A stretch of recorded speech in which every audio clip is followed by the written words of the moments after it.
Friends, it's a great joy for me, and on behalf of my wife Leslie, I want to say this visit to Bulgaria has been one of the happiest days of our life. Скъпи приятели, огромна радост е да съм сред вас днес. Искам да кажа, че аз заедно с моята съпруга Лесли, нашето посещение всъщност сега в България, това са едни от най-щастливите дни, които сме изживявали в живота си.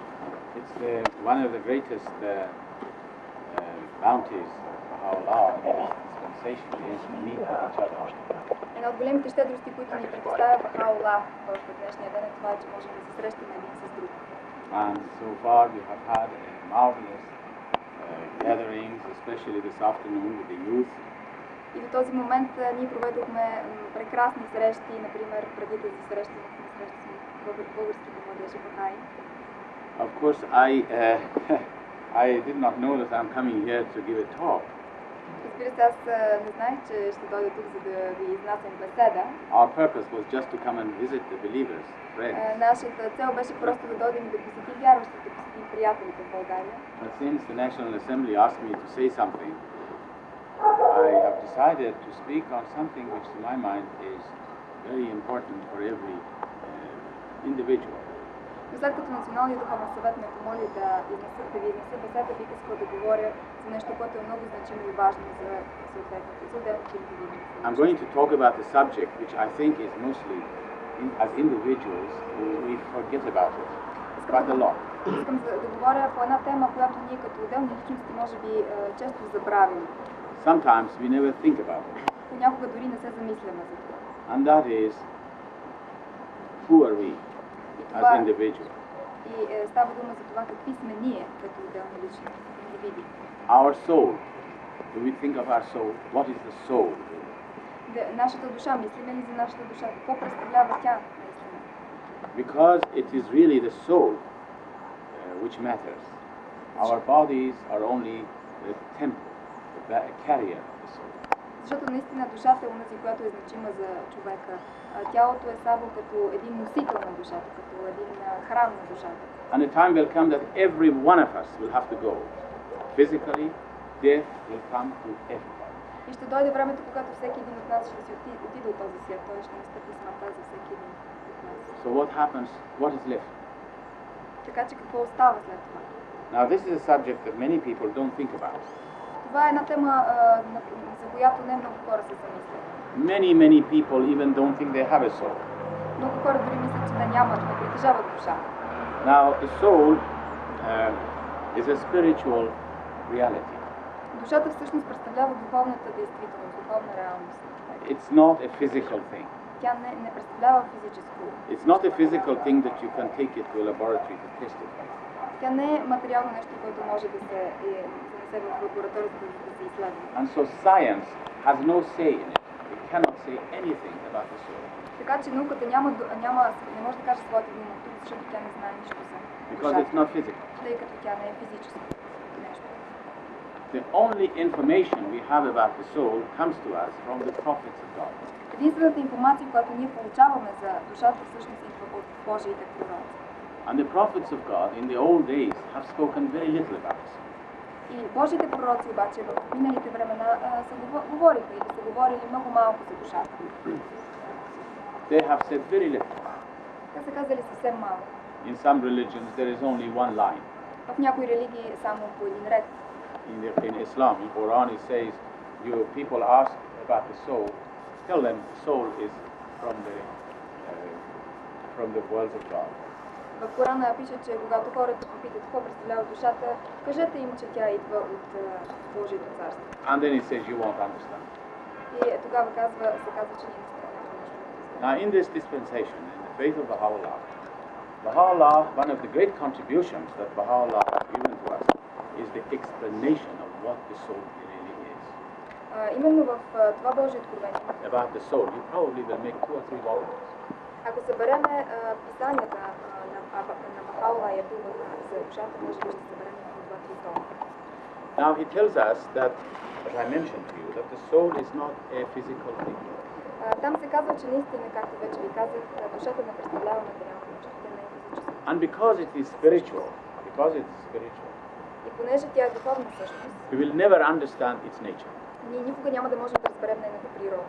Impossible to understand its nature with our mind. Просто невъзможно е да разберем същността на душата с нашите The only thing we can do is to understand its qualities, its powers, attributes. Единственото нещо, което можем да направим е да разберем нейните качества, нейните атрибути, нейната сила, която притежава. But not its nature. Не самата и природа. Baha'u'llah tells us if all the peoples of the world think about what the soul is, they can never understand its nature. Баха'у'ллах ни казва, че ако всички народи по света се замислят какво всъщност представлява душата, те никога не биха могли да разберат каква е нейната природа. Not in this life. Не в този живот. The next life, yes. В следващия живот. Now, he tells us that soul comes to us at the time of conception. Баха'у'ллах ни казва, че душата всъщност се заражда в момента на зачатието. He says that at the time that the child is conceived, at the moment of the conception of the child, the soul is created by God.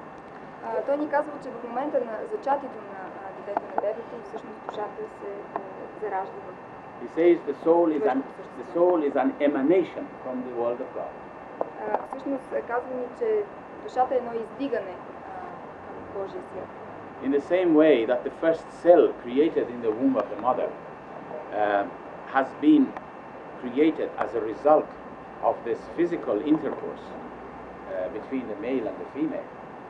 In the same way, the soul is an emanation from the world of God, which comes to this world. По същия начин, по който бебето се зачева в утробата на майката, заедно с когато мъжките сперматозоиди се срещнат с женските яйцеклетки и се получава всъщност човешкото същество. По същия начин и душата се заражда в това човешко същество като една част от Божието царство. Now, let me explain a little further here. Нека да обясня малко повече от този аспект. The relationship between the body and the soul is something very special. Връзката между душата и тялото е много специална. The relationship with that cell, with the physical cell which comes into being at the time of conception, and the soul which is created, is a very special relationship. Връзката между именно тази клетка, от която когато вече се зачева човешкото същество, и душата, която идва от Божието царство, е много специална. Baha'u'llah tells us that this relationship is not something which the soul is in the body. It cannot be in the body because it's a spiritual reality. It is not. It cannot be in the body because it's a spiritual thing. You cannot find a place for it. There is no place for it. It cannot enter. It cannot exit. Баха'у'ллах ни казва, че именно връзката между тялото и душата е такава, че не може да се каже, че душата се заражда в самото тяло. Тя не е физическо нещо, не е материално нещо. Тя е духовна същност. Тя нито може да влиза, нито може да излиза. Because place, exit, entry, all these things are physical things. Защото мястото, входът и изходът, всичко това са физически неща. He says there is an association between the soul and the body. Той казва, че има специална връзка между душата и тялото. And even the word association is not right because you cannot describe something which is spiritual into words. So when you say association, again it's a limitation. И въпреки това думата връзка или асоциация не е толкова точно, защото не можем да опишем с две такива наши материални думи нещо, което е духовно. Така че и самата асоциация има своите ограничения. He tells us that the soul, the association of the soul and the body is like the association of light in the mirror. Той ни казва, че асоциацията между душата и тялото е същата като асоциацията между светлината и огледалото. In the same way that the light is not in the mirror. If you have a mirror and the light in it, the light is not in it. It's related to it. It's reflected in it. It's associated with it. По същия начин, по който светлината не се намира в огледалото, тя се отразява в огледалото, по същия начин и не можем да кажем, че и душата не може да се. The light comes from a different source. И светлината идва от друг източник. The mirror is only stone, of metal. Огледалото е просто един метал. The association of the light which comes from heavens and this metal is temporary as long as this mirror exists. Once the mirror breaks, the light is still in its place, the mirror turns to dust. Асоциацията между светлината, която идва от Слънцето, и този метал или това огледало, което съществува, е съвсем... тя е временна, защото в момента, в който огледалото се счупи, светлината продължава да съществува, но материалното нещо изчезва. Now, in order to understand spiritual realities, something which is spiritual, we find one principle in creation that I wanted to tell you. One principle of creation. За да разберем всъщност духовните същности, ние трябва да обясним един принцип на сътворението, който сега ще ви обясним. And that principle Baha'u'llah explained to us. He says that the laws and principles which you find in the spiritual world are the same laws that you will find in the physical. Баха'у'ллах ни казва, че законите и принципите, които ние намираме в духовния свят, са абсолютно същите, каквито са и в земния свят. God has not created two different worlds, the spiritual world separate from the physical world. It's one entity.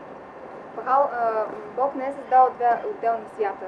Духовният свят е различен от земния свят. Това са два свята, които живеят в една общност.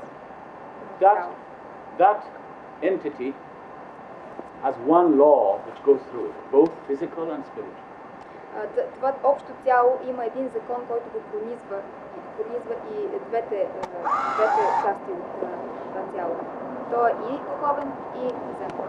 So if you want to find something spiritual to understand it, you find a counterpart for it in this life. Counterpart means parallel, something which is related to that thing spiritual. Така че когато искаме да обясним нещо свързано с духовната същност, нещо духовно, ние се мъчим да намерим някакъв паралел с него в нашия живот, земния свят.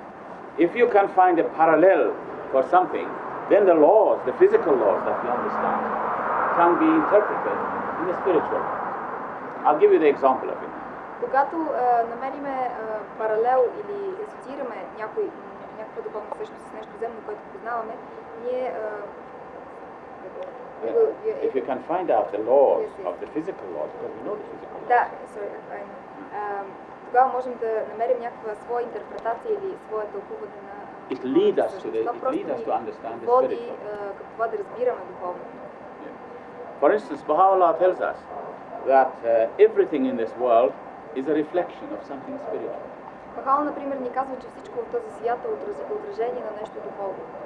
For instance, the trees, he tells us, these trees that you see, is a reflection of something spiritual in the spiritual world. Например, той ни казва, че дърветата, които виждаме, са отражение на нещо духовно, което съществува в духовния свят.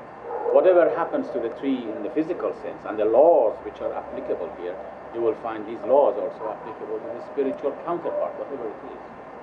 Каквото и да се случи с дърветата тук на земята, каквито и закони да се случат, да бъдат упражнени върху тях, същите закони съществуват и можем да ги свържем с духовния свят. Now what we want to know something about our soul. Това, което искаме да знаем за нашата душа. And we said, Baha'u'llah tells us that the soul comes from the spiritual world of God. И знаем, че Баха'у'ллах ни казва, че душата идва от духовните светове на Бога. If we can find out something in the physical world which is a parallel to that soul, then we know all the laws which applies to this physical thing, and then we may have some ideas of what the soul is. Ако намериме в нашия живот нещо, което паралелно, което можем да бихме асоциирали с душата, тогава ние бихме се обяснили законите, които действат върху него, по някакъв начин бихме имали някаква представа за това, какво представлява душата.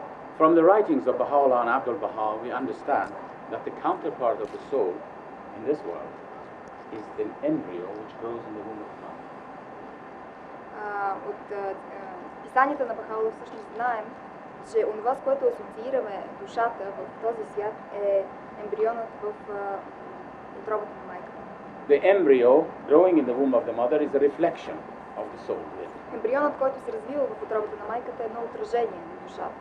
Now everything which applies to the embryo growing in the womb of the mother applies to the soul.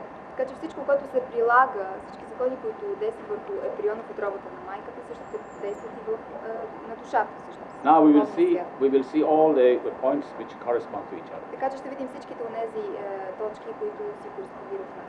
For instance, we say that this embryo comes into being with one cell at first.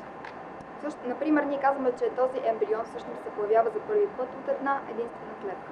That cell is very insignificant at first. Тази клетка е съвсем малка и незначима в началото. But that cell has the capacity to grow, to multiply, and to become a perfect human being after 9 months.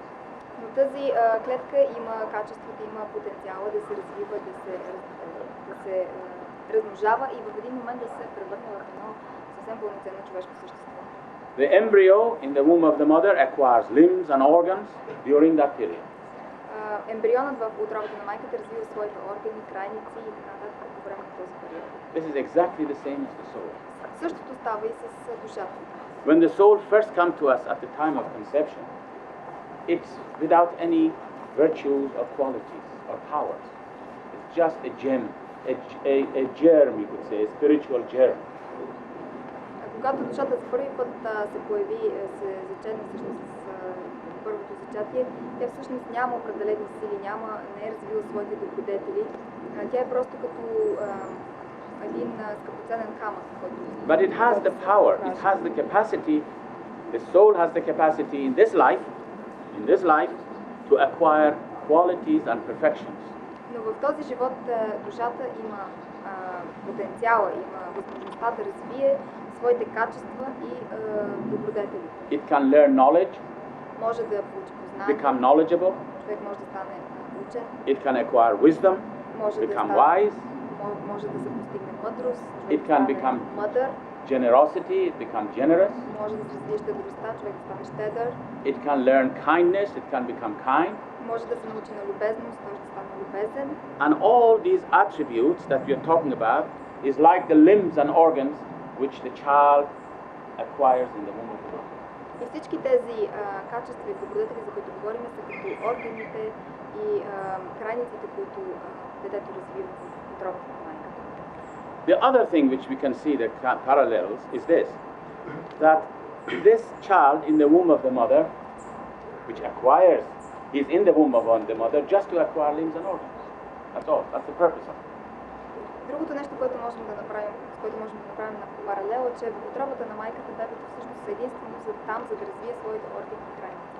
The purpose of life for us in this world is also for our soul to acquire these qualities and perfections, to acquire the quality of love, to acquire the quality of perfection, to acquire all the attributes that are in the heavenly books.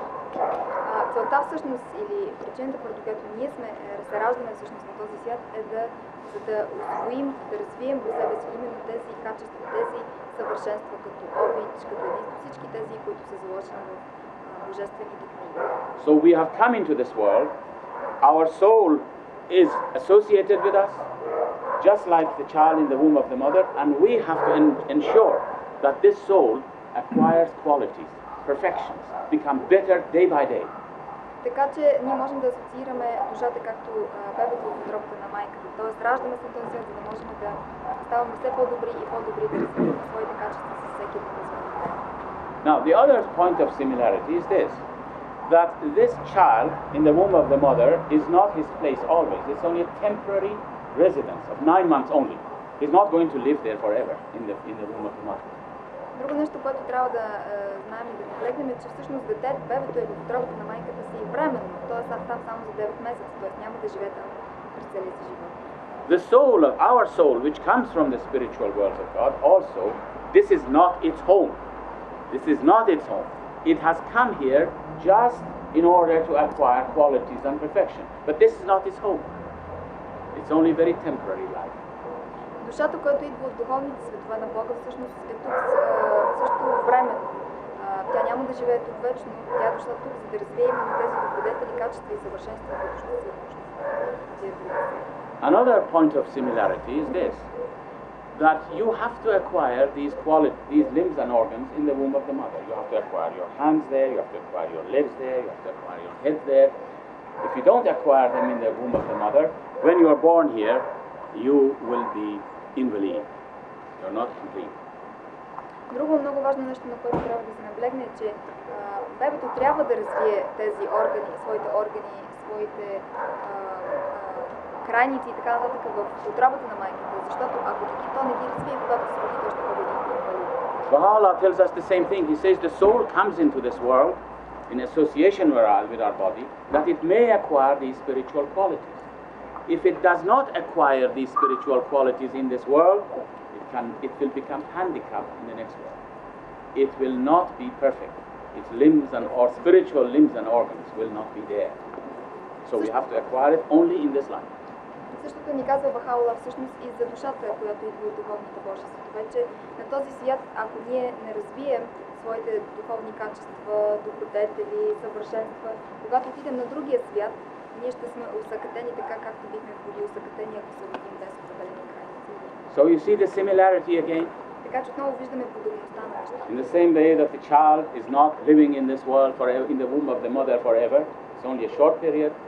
The soul also comes into this world in order to acquire limbs and spiritual limbs and organs, which is qualities, perfections, and virtues. По същия начин, по който всъщност бебето в утробата на майката има за задача да развие своите органи, крайници и други неща, които ще са нужни за живота тук, по същия начин и душата на този свят, който също живее временно, който също е временно на този свят, трябва да развие тези съвършенства и качества, за да може да е пълноценно. There are many similarities between the embryo growing in the womb of the mother and the soul growing within our womb, as if every one of us is pregnant and what is within us is the soul. And all we have to do is to ensure that the soul acquires these qualities for the next life. Има много подобни неща, свързани с ембриона и душата. Ние сякаш на този свят сме всички сме като че ли бременни, т.е. притежаваме една душа, на която трябва да помогнем да развие качества и добродетели и съвършенства, които няма да използваме на този свят, но ще се наложим на другия. So the acquiring of qualities and perfections, the acquiring of these virtues, which is essential for our spiritual existence in the next life, is something so important that it is useful in the next life. Although in this life we can also use it, and we should use it. For instance, love. Love is a marvelous thing to have it in this life. But even if you don't have it, you can live. But really, acquiring of love is for the next life. So that love becomes one of our spiritual organs. И наистина, идвайки на този свят, бидейки вече с души, ние имаме за задача да развиваме своите добродетели, именно тук, за да можем да ги използваме най-вече в другия свят, макар че такива качества като любовта, като обичта, които много биха ни помогнали, ако ги използваме на този свят, бихме могли тук да ги използваме, но бихме могли и без тях да се справим на този свят. Важното е да се опитаме да ги развием тук, за да можем да не бъдем възпитани. I just gave you one example of love. All the other attributes are the same. They will be needed for us in the next life as part of our spiritual being. Дадах ви един пример с любовта като едно от атрибутите, едно от качествата. Има много други качества, духовни качества, които трябва да развиваме в този свят.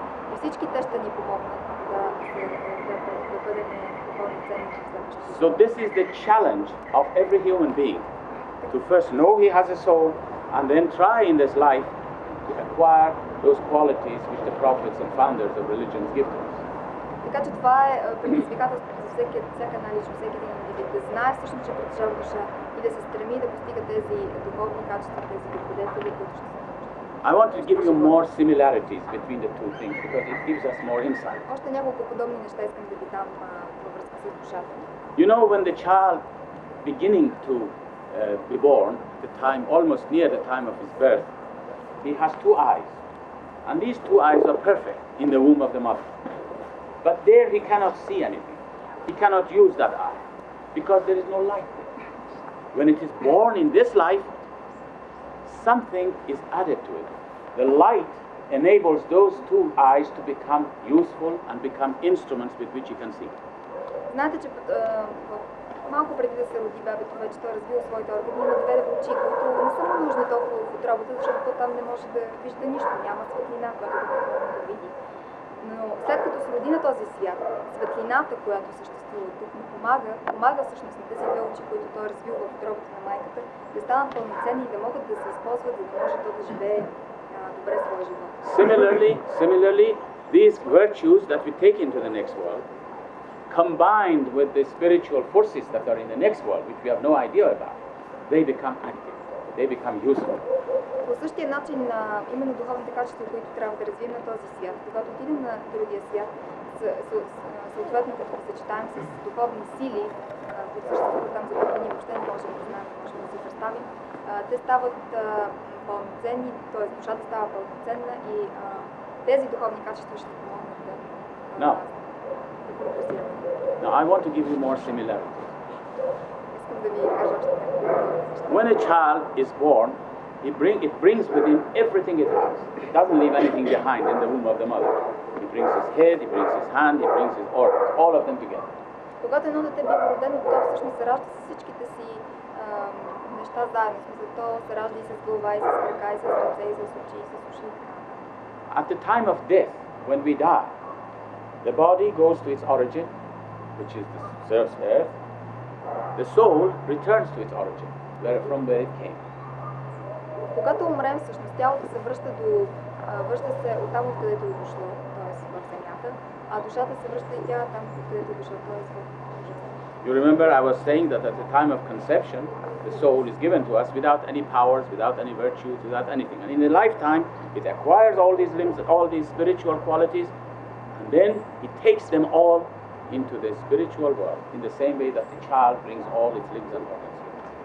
Както вече знаете, аз ви казах, че когато в времето на зачатието, когато душата всъщност се заражда в човека, тя се дава на човека без никакви тя не притежава никакви качества, никакви добродетели. В продължение на човешкия живот на този свят, човек развива до определена степен своите качества, своите съвършенства и когато умре, когато се отиде в този свят, душата отива с всичките тези качества и добродетели, които развива тук в другия свят. He cannot take with him, however, he can take with him anything which is good. He cannot take with him, the soul cannot take with him anything which we call it bad. I'll tell you how. И душата отнася със себе си всъщност всичко, което е хубаво. Тя не може да вземе със себе си нещо, което е лошо. И сега ще ви обясня как. Bad has no existence of itself. Лошото всъщност не съществува само по себе си. Bad is the lack of good. Лошото представлява липсата на хубаво. Don't misunderstand me. I'm not saying there are not bad things. The world is full of bad things. Не ме разбирайте погрешно. Аз не казвам, че не съществуват лоши неща. Напротив, светът е пълен с злини. But badness on itself has no existence. Badness means a person who is bad means he is very little good. He is no good. His goodness is very little. Наистина съществуват лоши неща, но лош човек всъщност представлява човек, който има съвсем малко добри неща. Тоест, лошите неща преобладават. For example, darkness has no existence of itself. Например, също така тъмнината не съществува сама по себе си. You cannot make darkness. Ние не можем да създадем тъмнина. You cannot take darkness from one room to another. Не можем да пренесем тъмнината от една стая в друга. Darkness is the lack of light. Тъмнината представлява липсата на светлина. Light has existence. Darkness is the lack of it. Светлината всъщност съществува сама по себе си, а тъмнината е нейната липса. You can take light into the other room, but you can't take darkness. Не можем да пренесем светлината от една стая в друга, но не можем да пренесем тъмнината. Poverty has no existence. Бедността също няма своето, не съществува сама по себе си. Poverty means you are very little money. Бедността представлява само това, че притежавате много малко пари. You cannot say I'm a very poor person, very poor, and I'm going to come to your house and I'm going to bring all my poverty with me. Не можем да кажем не може да се каже аз съм много беден човек и аз ще дойда във вашата къща и ще донеса със себе си цялата моя бедност. Poverty is described in a positive term by little money, a small amount of money, but what you have is positive. Бедността може да се опише от положителна гледна точка, именно така, че се притежават много малко пари. Тоест, това е нещо позитивно, положително. So you cannot take hatred into the next world, but you can take love into the next world. Не можем да отнесеме омразата си на другия свят. Не можем да отнесем своята обич. So if a man here hates other people, he's wasting his time. Така че ако на този свят човек мрази хората, той си губи времето. There's no use to it. Няма никаква полза от това. Now, we take with us all our good qualities into the next life. Ние отнасяме всъщност с нас всичките добри качества. And Baha'u'llah tells us that we begin our life on what we take with us. Whatever capital we take with that capital we will grow in the spiritual world. И Баха'у'лlah казва, че с това всъщност, това, което отнасяме в другия свят, там ние всъщност започваме да растем това ниво.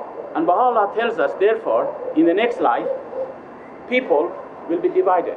И Затова Бахаула казва, че в другия свят хората също хората ще бъдат разделени.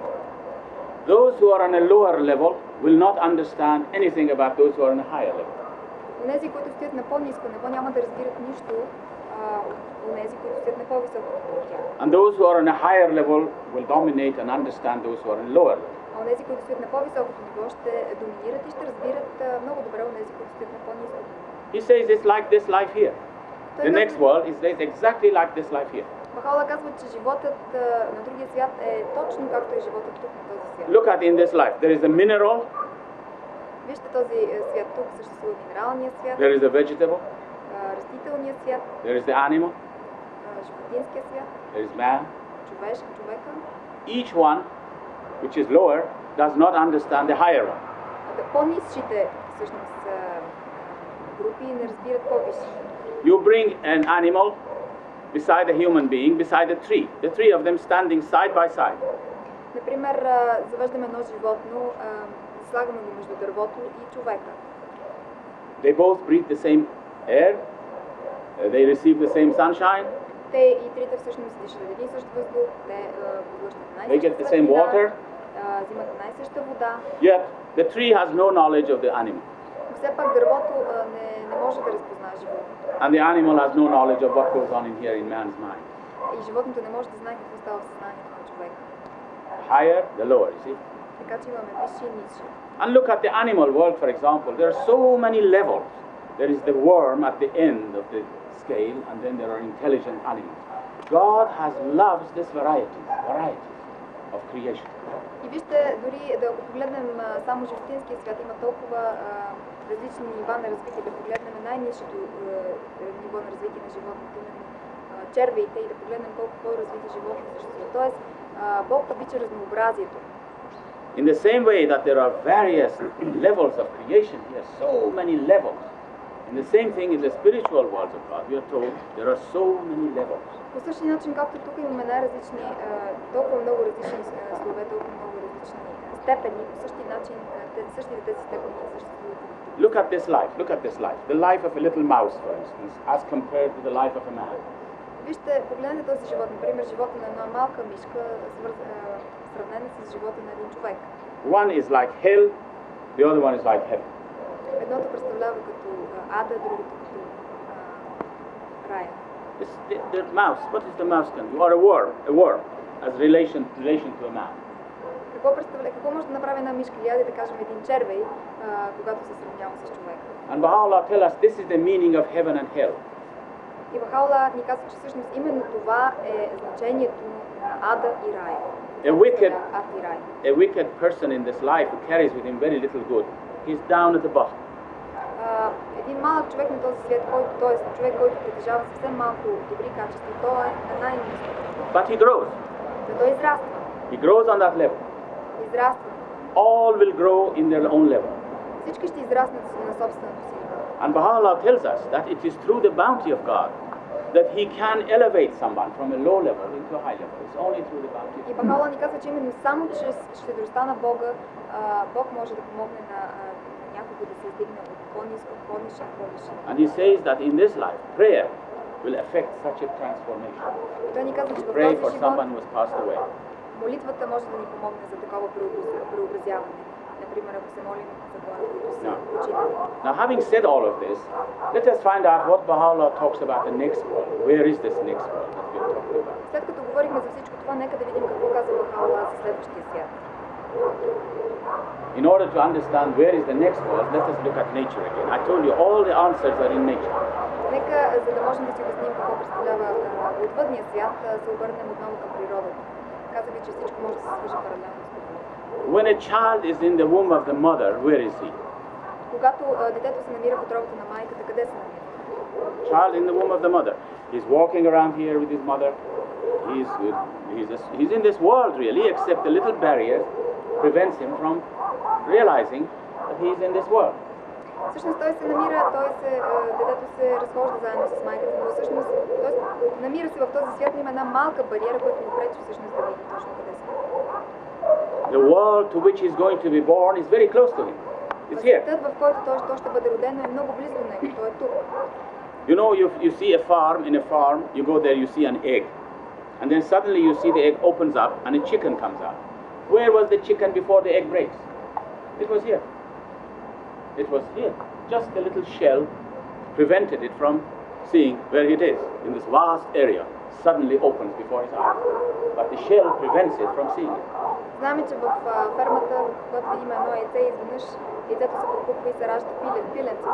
Всъщност къде се намирало това пиле преди това? То всъщност се намирало именно в този свят, този широк, обширен свят. Имало една черепа, която му е пречила да види и да види всъщност къде сме. So Baha'u'llah tells us that the next world is here. Така че Баха'у'ллах ни казва, че следващия свят се намира тук. He said it is closest to you than you can ever imagine. Той ни казва, че той е много по-близо до нас, отколкото можем да си представим.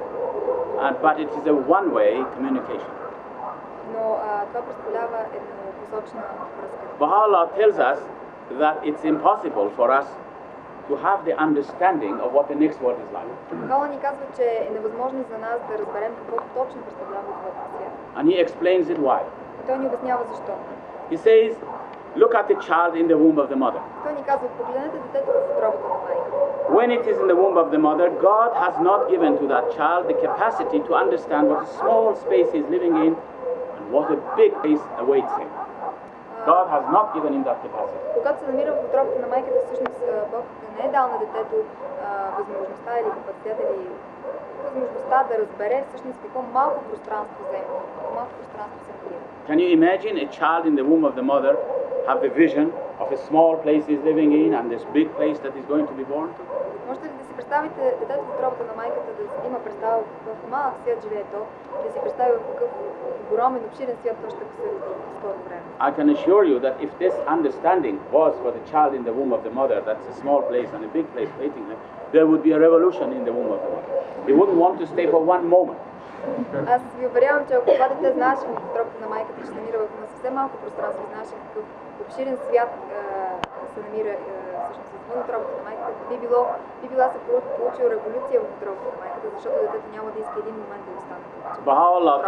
Baha'u'llah tells us the same God, the same principle, has not given us the capacity, as long as we are in this life, to know anything of the nature of the next world. По същия принцип, всъщност, Баха'у'ллах ни казва, че Бог не ни дава възможност, не ни дава капацитет на този свят да имаме някаква представа, какво точно представлява отвъдния свят. He says, if to the extent of a needle's eye, he mentioned, these are only his own words, if to the extent of a needle's eye, which is very small, one could see the glory of the next life, that person will commit suicide.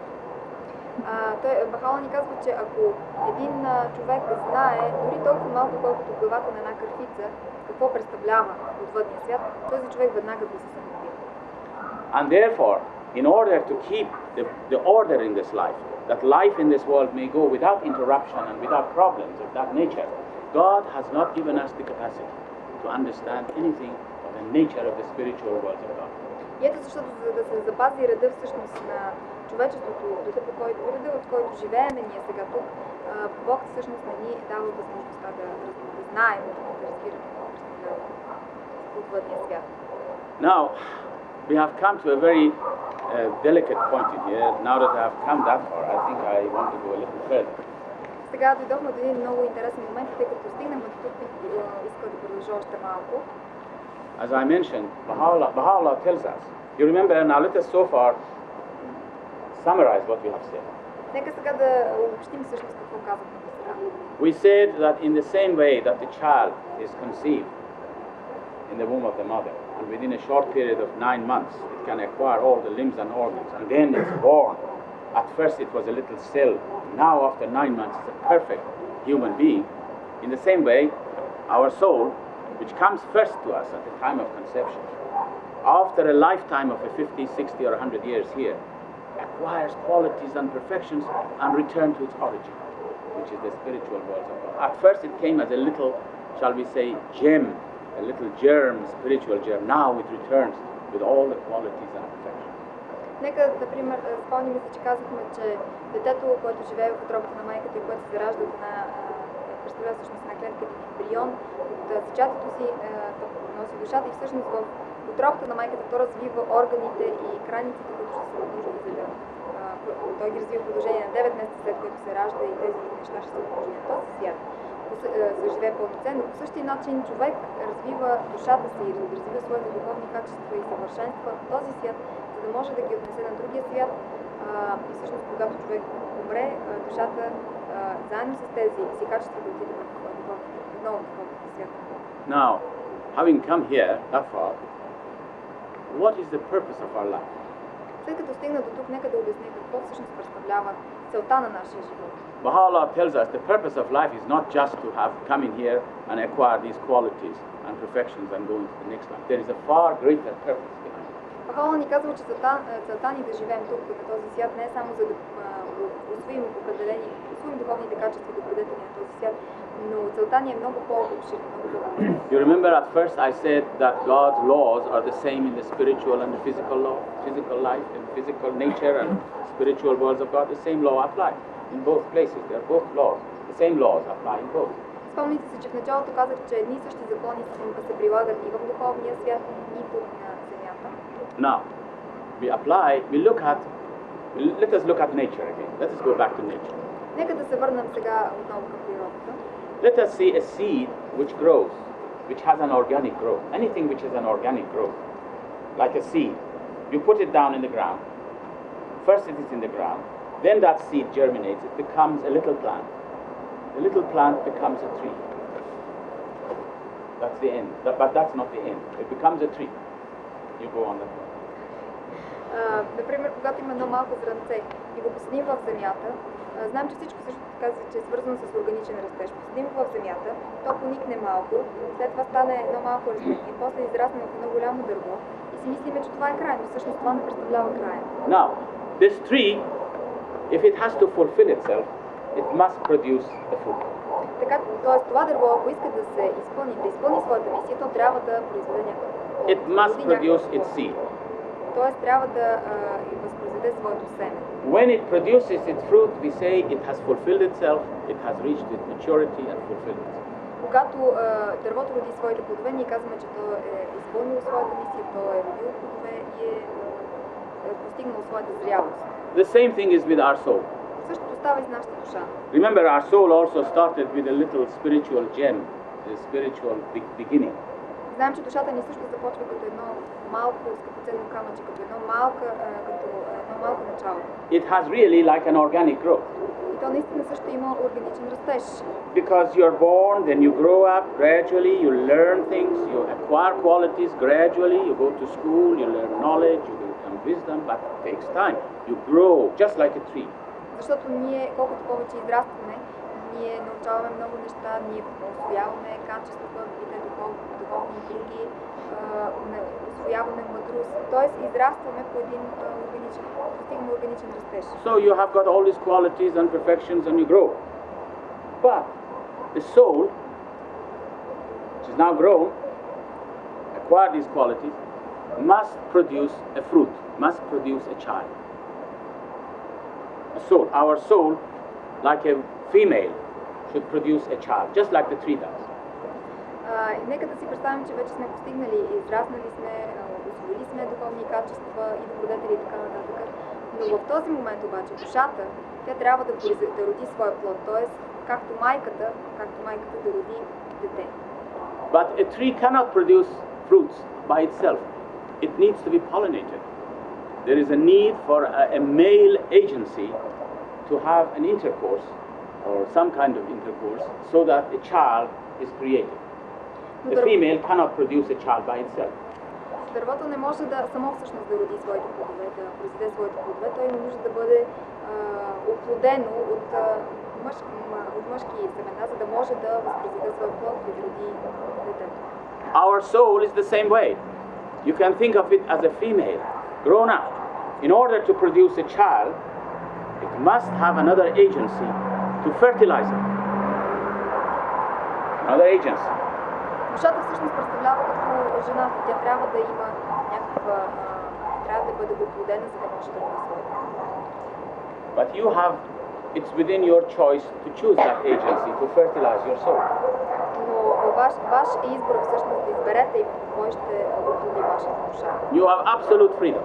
Имате абсолютна свобода. Most people use the agency for fertilizing their soul is the material world. They bring the material world and marry their soul with the material world.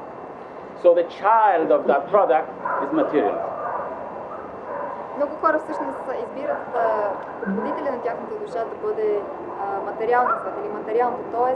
те едва ли не се изкушават с материалния свят и плода, който се ражда от това внушаване, всъщност е материализм. Allah says, you must allow your soul to be fertilized by a higher agency, by the manifestation of God, by the prophets, by the founders of religions, to fertilize your soul.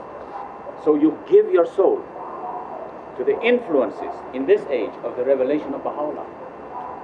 It's just like a female and a male relationship.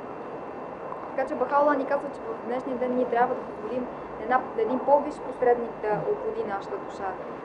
Тоест ние трябва да позволим на Божите проявления, на Божите откровения, на основателите на религиите да оплодят нашата душа, за да може да възпроизведе тя своите по-висши плодове и да бъде готова за този свят. So you open your soul to the influences which comes to you from God. Така че ви отваряте душата си, откривате душата си за влиянията, които идват от по-висшия свят. And you let that influence, that forces to fertilize your soul. И ви позволявате да направим това, ние не сме верни всъщност на Неговия завет и ако не го изпълним, ние ще загинем. Reading the words is very different from saying prayers. Да четем думите или писаните е нещо съвсем различно от казването.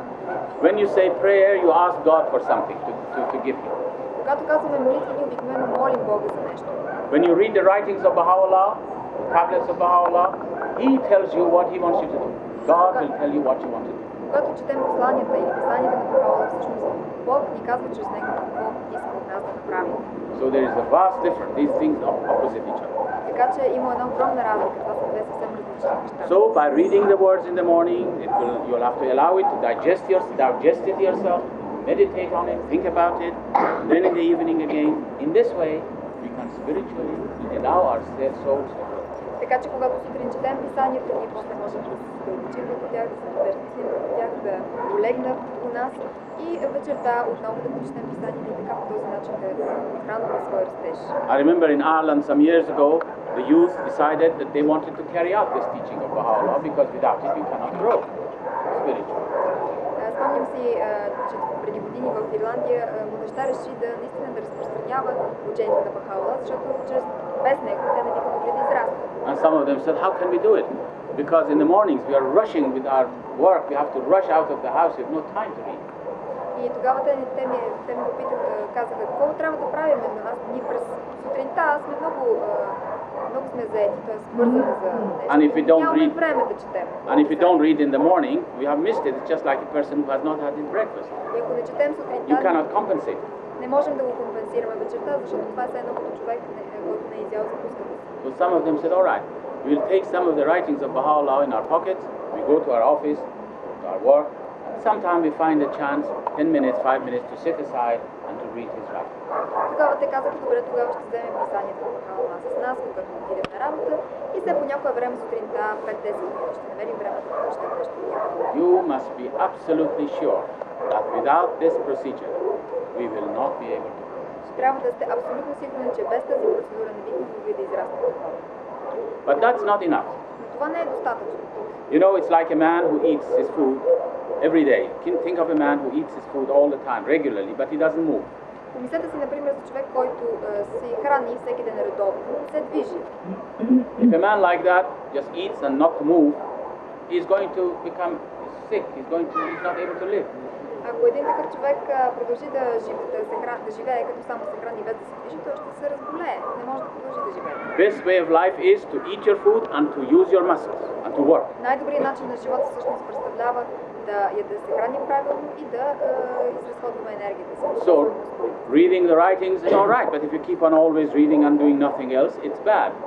Така че четенето на писанията е правилно, много. Продължим само да четем без да правим нищо, това е съвсем погрешно. So, Best way is to read the writings of Baha'u'llah in the morning and the evening and say your prayers as well. Also then serve the cause. Serve. Така че Service. най-доброто нещо всъщност е да се четат писанията сутрин и вечер редовно и също да извършваме също така и служба. Now, Да служим на Бога. I must not really carry on because this is a subject that we can talk a great deal about and I want to bring it to a conclusion now. Не искам да говоря много по този въпрос, защото това е един много обширен въпрос и бих искал да направя моето заключение. But let me tell you something which is lying hidden and it's very dangerous for us. Но нека да ви кажа нещо, което е доста скрито е и много важно. You know, it's like a person who is very wealthy and you have your money in your hand and you're walking around. There are some people who are going to steal it from you. Това е като човек, който е много богат и който с много пари се разхожда по улиците. Естествено, хората ще са готови да го откраднат. Our faith can be robbed from us. We can be robbed of our faith if you are not careful. Нашата вяра може да бъде открадната от самите нас, ако ние не сме внимателни. There are certain things in this life which are most dangerous. Има определени неща на този живот, които са много опасни. I'll mention 3 of them. Ще спомена 3 от тях. The most dangerous of all people is your own self, ego. Най-опасното от всички неща, от всички дори хора, това е нашето собствено его, себелюбието. This is one of the things which robs the flame of faith from us. Това е едно от нещата, които би могло да открадне пламъка на вярата. In this dispensation, particularly Baha'u'llah has told us that no one has a rank or a station. We are all servants of God. Humility is the answer. Именно в това откровение сега на Баха'у'лlah ни се казва, че ние не сме разделени по различни рангове. Ние всички сме еднакви пред Божието. Пред Бога ние всички сме еднакви и трябва всички да показваме своята скромност. For a Baha'i, for instance, who is a member of a spiritual assembly, to try to promote his ideas and his own self and his own personality and dominate the others, this is dead. За Бахай, който е член на духовен съвет и който се опитва да налага своето мнение на другите, да доминира на другите, това е една много погрешна стъпка. When we enter into the spiritual assembly meeting, we should leave the ego outside the door and come in perfectly pure and empty. Когато влезем, за да се консултираме на заседание на духовен съвет, ние трябва да забравим своето себелюбие, да забравим своето его и да влезем съвсем безпристрастно. The other dangerous element is bad company. Другия много опасен елемент, това е лошата компания. Baha'u'llah has told us to eschew fellowship from the ungodly, from the person who is against the teachings of God.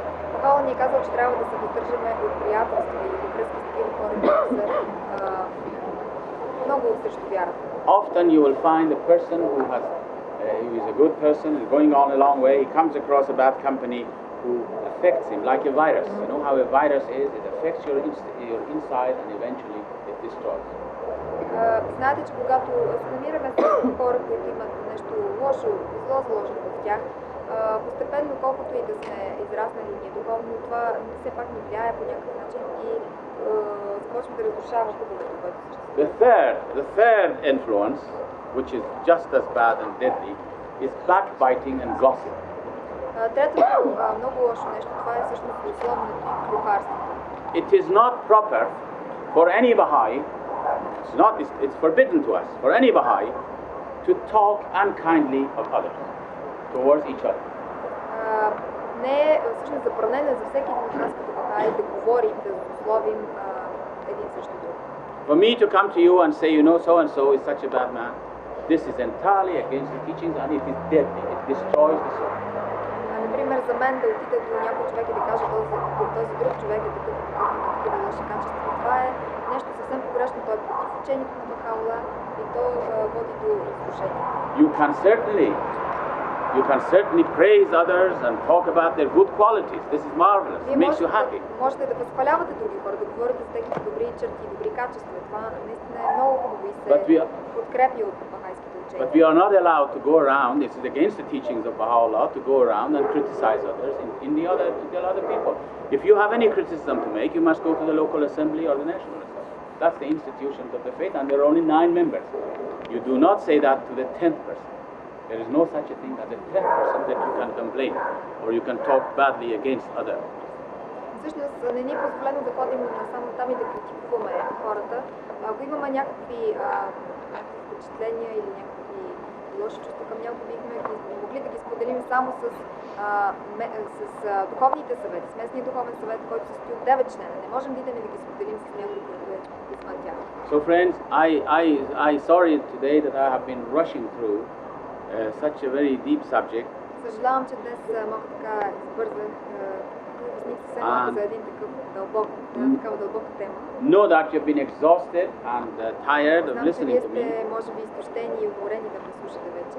And I don't know what to do now. Maybe you have got so many questions. If I have confused you, I don't know whether we have time to answer it. It's all up to you people.